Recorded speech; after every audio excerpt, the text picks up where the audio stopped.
क्या आप जानते हैं कि अर्जुन और कृष्ण का पुनर्जन्म हुआ था? आइए जानते हैं वे कैसे पुनर्जन्म लेकर इस धरती पर आए। अगर आपको ये कहानी पसंद आए तो हमारे चैनल वेदों की आवाज को सब्सक्राइब करें। एक समय की बात है, अग्नि की भूमि में एक शक्तिशाली राक्षस भावा रहता था। वह अमर होने की इच्छा रखता था और उसे लगा कि केवल सूर्य देव ही उसे यह वरदान दे सकते हैं। इसलिए उसने अपनी पूरी शक्ति से सूर्य की तपस्या शुरू की।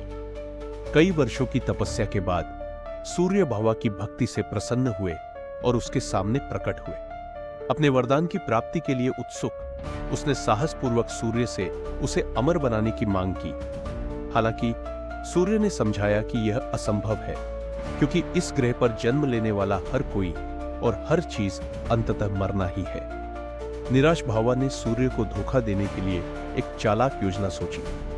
उसने सूर्य से उसे 1000 कवचों से सुरक्षित करने की मांग की, जिसे केवल कोई 1000 वर्षों की तपस्या के बाद ही तोड़ सकता था। लेकिन इसमें एक शर्त थी कि जो कोई भी कवच को तोड़ेगा उसे तुरंत मरना पड़ेगा। दुनिया का भविष्य संतुलन में लटका हुआ था, क्योंकि असुर भावा ने अमृता की खोज में सूर्य देव की तपस्या की थी। जब भावा ने सूर्य से एक चालाक वरदान मांगा जिससे वह अजेय हो जाता, सूर्य को उसे यह वरदान देना पड़ा। भले ही वह जानता था कि राक्षस अपने नए शक्तियों का दुरुपयोग करेगा। आतंकित सूर्य ने भगवान विष्णु से मदद मांगी, जिन्होंने वादा किया कि वे इस राक्षस का नाश करेंगे। भावा ने अपने नवप्राप्त शक्तियों का निर्दोष लोगों पर आतंक फैलाने में कोई समय नहीं गंवाया। उसके अजेय कवच ने उसे सबके लिए एक अत्यंत खतरनाक बना दिया, जिससे लोग डर के मारे कांप उठे। लोग उसे सहस्र कवच कहने लगे, जिसका अर्थ है 1000 कवच वाला। इस बीच राजा दक्ष ने अपनी बेटी मूर्ति का विवाह धर्म, जो भगवान ब्रह्मा के मानस पुत्र थे, के साथ करके इस संकट को समाप्त करने का एक अवसर दे। राजा दक्ष की बेटी मूर्ति सहस्र कवच के हाथों लोगों की पीड़ा नहीं देख सकती थी। पूरी भक्ति के साथ उसने भगवान विष्णु से प्रार्थना की कि वे सभी को बचा लें। उसकी भक्ति से प्रभावित होकर भगवान विष्णु ने उसके सामने प्रकट होकर कहा, तुम्हारी भक्ति ने मुझे प्रसन्न किया है और मैं सहस्र कवच का वध करूंगा। तुम उसके पतन का कारण बनोगी। शांतिपूर्ण वातावरण में, जो हरे भरे जंगलों के बीच स्थित था, मूर्ति ने 2 बच्चों को जन्म दिया, जुड़वा नारायण और नर। बचपन से ही भाइयों ने भगवान शिव के प्रति अटूट भक्ति दिखाई और युद्ध कला में समर्पित हो गए। वे एक गतिशील जोड़ी थे, जिनका बंधन किसी भी सामान्य भाई बहन से अधिक था। उनके मन एक दूसरे के साथ जुड़े हुए प्रतीत होते थे, जैसे वे एक दूसरे के विचारों और कार्यों को पूरी तरह से समझते थे। विश्वास का सवाल कभी नहीं था, यह एक अनकहा सत्य था। बद्रीनाथ के शांत जंगल के वातावरण को सहस्र कवच के भयावह हमलों ने तोड़ दिया। यह इन हमलों के दौरान था कि पास के आश्रम में बड़े हुए जुड़वा भाई नारायण और नर इस मिनी सिंह व्यक्तित्व से सामना हुआ। जब नर ध्यान में गहरे थे, नारायण ने सहस्र कवच का सामना करने के लिए कदम बढ़ाया। नारायण और सहस्र कवच के बीच की लड़ाई तीव्र थी। दोनों ने अपनी पूरी शक्ति एक दूसरे पर उजागर कर दी। सहस्र कवच नारायण की अद्वितीय शक्ति और कौशल से चौंक गया, जो नर की तपस्या से प्राप्त हुआ था। हालांकि जब सहस्र कवच के एक कवच का टूटना हुआ, तो उसने नारायण को जमीन पर निर्जीव गिरते हुए देखा और एक निर्दयी मुस्कान के साथ प्रतिक्रिया दी।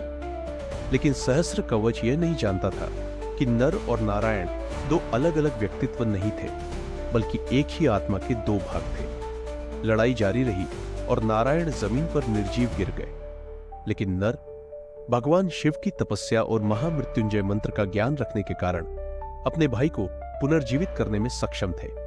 इसके बाद नर ने सहस्र कवच का सामना किया, जबकि नारायण ध्यान में लगे रहे। सदियों तक चले इस भीषण युद्ध में भाइयों ने एक एक कर सहस्र कवच के कवचों को तोड़ा, जब तक कि 999 कवच नष्ट नहीं हो गए। आखिरकार सहस्र कवच ने खुद को बचाने के लिए सूर्य देव की शरण ली, लेकिन नर के शाप ने सुनिश्चित किया कि सूर्य को सहस्र कवच की रक्षा के लिए एक मनुष्य के रूप में पुनर्जन्म लेना पड़ेगा। त्रेता युग के अंत में एक महान युद्ध हुआ, जिसने इतिहास की दिशा को बदल दिया। जब सूर्य ने सहस्र कवच को सौंपने से इनकार कर दिया, तब युग का अंत हो गया और द्वापर युग शुरू हो गया। लेकिन कहानी यही समाप्त नहीं हुई।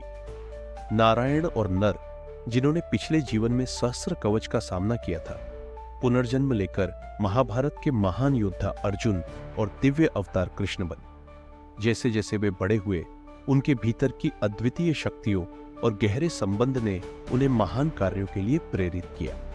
अर्जुन की वीरता और कृष्ण की दिव्यता ने महाभारत के युद्ध में अद्वितीय भूमिका निभाई, जिसने धर्म और अधर्म के बीच की लड़ाई को निर्णायक बना दिया।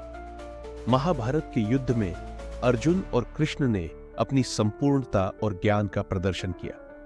कृष्ण ने अर्जुन को गीता का उपदेश दिया, जिससे अर्जुन को अपनी दिशा मिली और उसने महान योद्धा के रूप में अपना स्थान सुनिश्चित किया।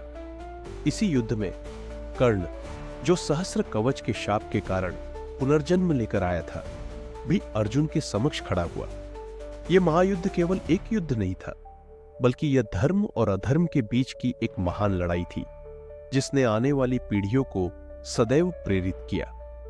तो दोस्तों, ये थी कहानी अर्जुन और कृष्ण के पुनर्जन्म। अगर आपको यह कहानी पसंद आई हो तो कृपया हमारे चैनल वेदों की आवाज को सब्सक्राइब करें, लाइक करें और शेयर करें।